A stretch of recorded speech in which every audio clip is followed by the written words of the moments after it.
This is Jamie Drummond for Good Food Revolution. I'm deep in the vineyard at Rosehall Run with winemaker Dan Sullivan. How are you, Dan? I'm great, Jamie. How are you? Fantastic, thank you Good. very much. I wonder if you could tell me a little bit about how this year is shaping up in the vineyard. What's been going on? As I was saying to a friend of mine, it's turning out to be a quiet green riot out here this year. This is the earliest I think that we've ever been here at Rosehall Run Vineyards in the 10 years since we've planted the vineyards.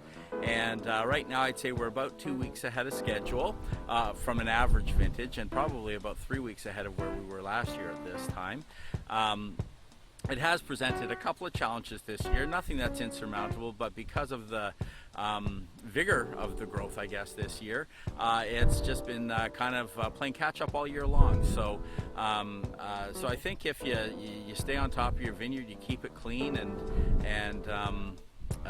you just pay attention to details, I think what's going to happen is that this has the chance to turn out to be a pretty darn good vintage. So, have you had any problems with any particular types of pests or fungi this year? Not especially here. I mean, it's the old story: an ounce of prevention is a pound of cure. So we've just had to be a little bit tighter on our schedule.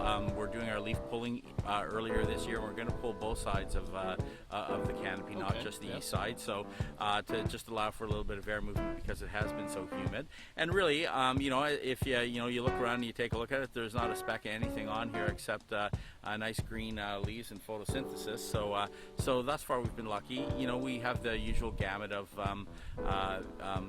things like it's been a very vigorous season for growing hay, so there's been a little bit of extra potato leafhopper pressure because it migrates from the hay fields into the vineyards. But thus far, also older vines are a little more resilient and not as susceptible to damage from leaf hoppers, especially the older leaves.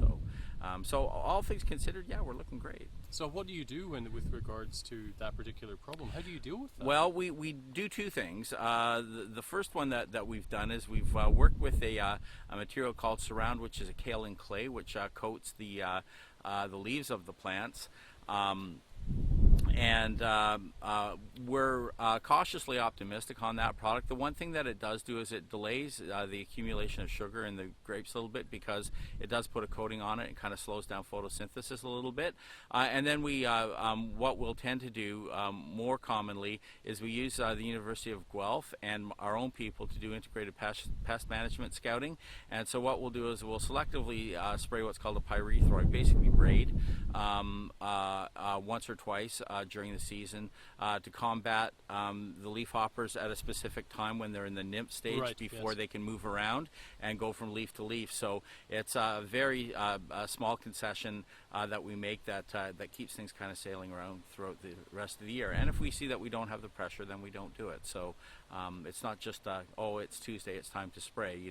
There's a lot of thought, and for me, that's what sustainability is all about. So anyway, now looking around the vineyard, there's a hell of a lot of green here, an awful lot of growth. Are you going to have to cut some of this back? I'm imagining. We're going to have to hedge at the top, and the one thing that we like to do here at Rosehall Run is leave that as late as we possibly can, because what happens with the plants is all the growth hormone is generally concentrated in the tips of the plants.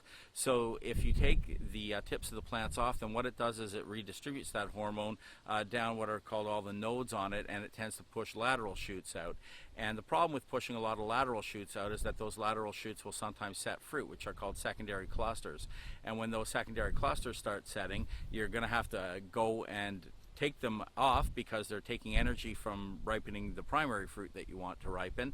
And the other thing is, if they do happen to color up and you have inexperienced pickers, or more importantly, not in our particular case, but if you have, for example, a machine harvested vineyard, a machine doesn't see fruit, so it's going to pick everything that it comes in contact with.